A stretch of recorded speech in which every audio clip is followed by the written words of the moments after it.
eu vou falar sobre um perfil brasileiro de espondilite anquilosante.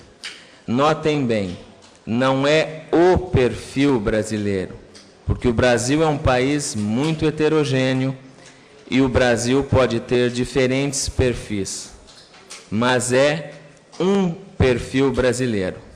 O perfil que eu vejo da janelinha do meu ambulatório de espondiloartropatias na Unicamp.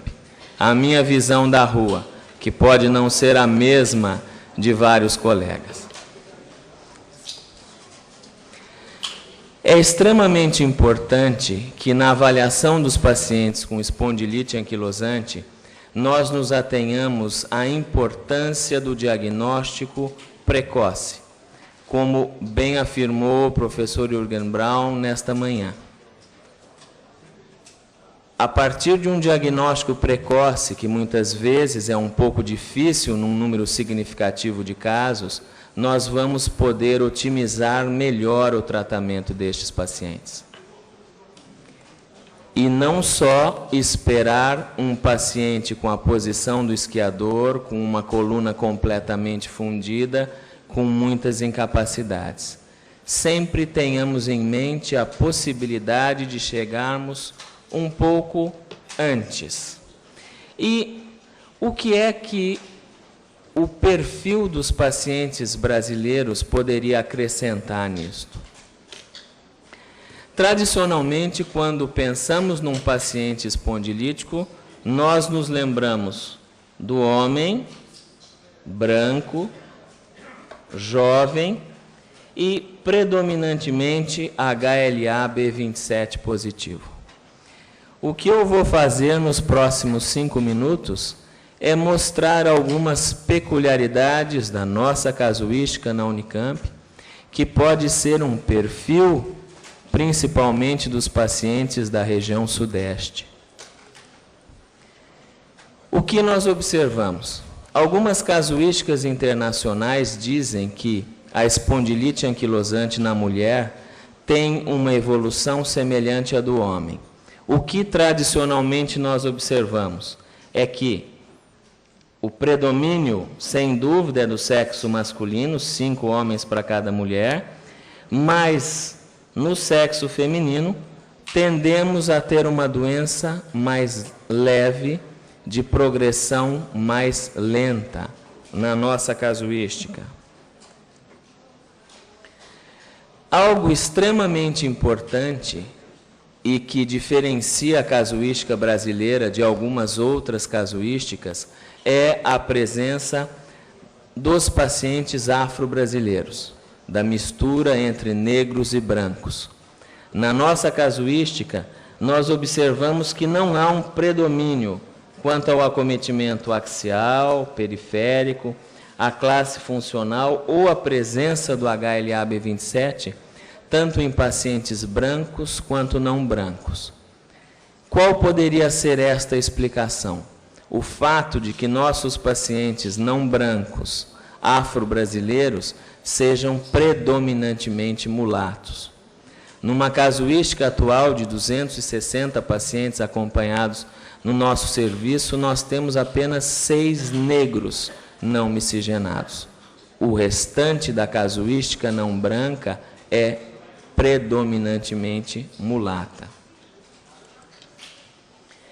Com relação à espondilite anquilosante de início juvenil, a semelhança de várias outras casuísticas, e principalmente as casuísticas mexicanas, nós temos um franco predomínio de acometimento de grandes articulações de membros inferiores e entesopatias nesses pacientes e uma maior probabilidade de colocação de prótese coxofemoral nos casos de espondilite anquilosante de início juvenil, como é visto na maioria das casuísticas no mundo.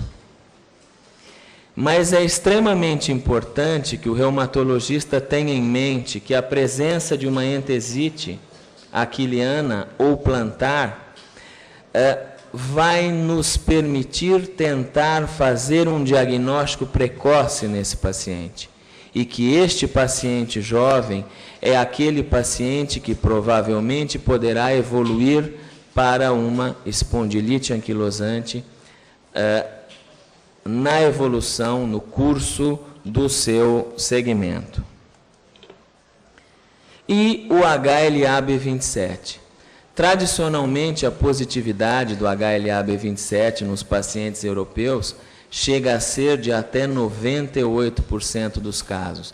Não é o que observamos nas nossas casuísticas, provavelmente devido à miscigenação com a população negra.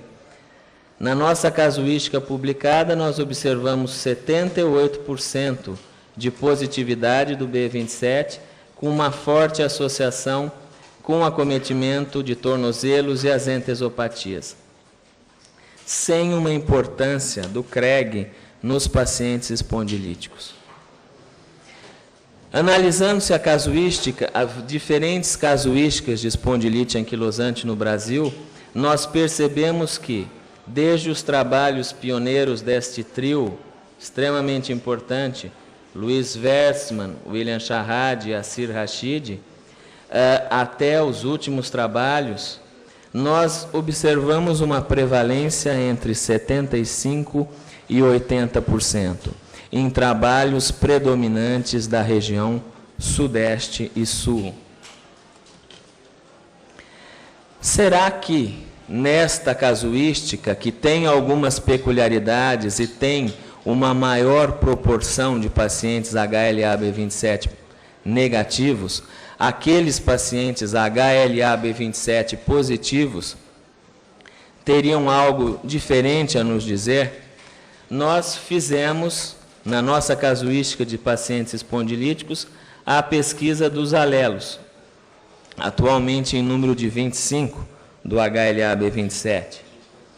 E observamos, comparando com uma população controle, com a ajuda indispensável dos colegas da USP de Ribeirão Preto, já que uma população controle saudável B27 positiva no Brasil não é algo fácil de se obter, e observamos que os padrões de alelos do B27 são predominantes, como os brancos, 80% a 90% classe B27 alelo 5, e uma outra parte, 8% a 10% alelo 2.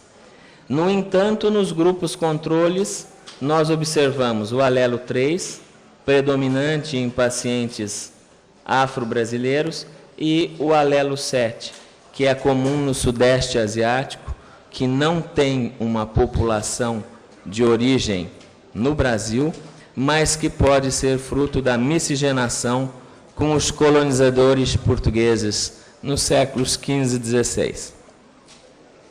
E o que nós podemos observar dos padrões dos alelos do B27 em outras situações?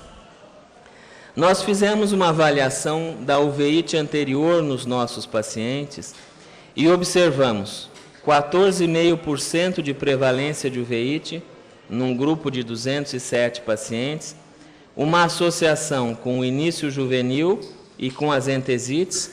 Aí, mais uma vez, lembrando a importância da entesopatia no desenvolvimento de uma espondilite anquilosante em pacientes na América do Sul e América Central. E observamos que todos os pacientes com uveíte anterior aguda que eram HLA-B27 positivo apresentavam o alelo 5. Nós queremos ampliar essa casuística para ver se realmente existe um poder estatístico e um poder importante de caracterização dos pacientes que terão manifestações extraaxiais. E também observamos neste trabalho, que foi aprovado pelo Clinical Rheumatology, que na avaliação da densidade mineral óssea, os pacientes espondilíticos B27 positivos apresentavam uma diminuição da densidade mineral óssea normal, lombar, comparado aos B27 negativos e a uma população controle pareada para sexo, idade e índice de massa corpórea. E, para finalizarmos, Uma linha de pesquisa interessante são os casos de espondiloartropatias indiferenciadas e o quanto estes pacientes podem evoluir para a espondilite anquilosante. Nós observamos que, dos 68 pacientes iniciais, acompanhados por 2 anos, 10% evoluíram para a espondilite.